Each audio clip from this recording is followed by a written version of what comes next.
હું અહીંયા કુલચા સિંગમાં કુલચા ખાવા આવ્યો અને વસ્તુ સારી છે અને બેસ્ટ ક્વોલિટીની વસ્તુ છે અને મજા આવી. આવા સુરતની અંદર કંઈ ખાધા જ નથી એવી વસ્તુ છે, એટલે જરૂરથી તમારી ફેમિલી સાથે આવો. पहले हम कुलचा खाने जाते थे विश्व में, लेकिन अब कुलचा सिंह आ गया है वराछा में. एक बार जरूर ट्राई कीजिए कुलचा सिंह.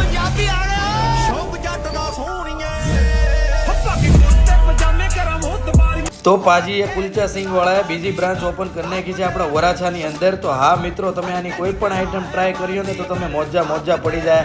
એનું રીઝન હું તમને કહું, ટેસ્ટમાં પણ એવું છે અને ઘી અહીંયા છે ને એકદમ દેશી ઘી દબાવીને નાખે છે. કુલચા હોય કે પછી દાલ મખની હોય કે પછી અંદર આ લોકોના સોયા ચાપ હોય, કોઈ બી વસ્તુ હોય દબાવીને આ લોકો ખવડાવે છે અને મજા જ આવી જાય એવો ટેસ્ટ છે. તો તમે તમારા ફ્રેન્ડ યા ફેમિલી સાથે એકવાર જરૂર વિઝિટ કરો. એડ્રેસ નંબર મેં તમને આપેલું છે સ્ક્રીન પર અને ટેસ્ટ હકીકત બહુ જ સારો છે અને દબાવીને દેશી ઘી નાખે છે. તો એકવાર હોય પંજાબી આ ગઈ હોય એકવાર ટ્રાય કરી.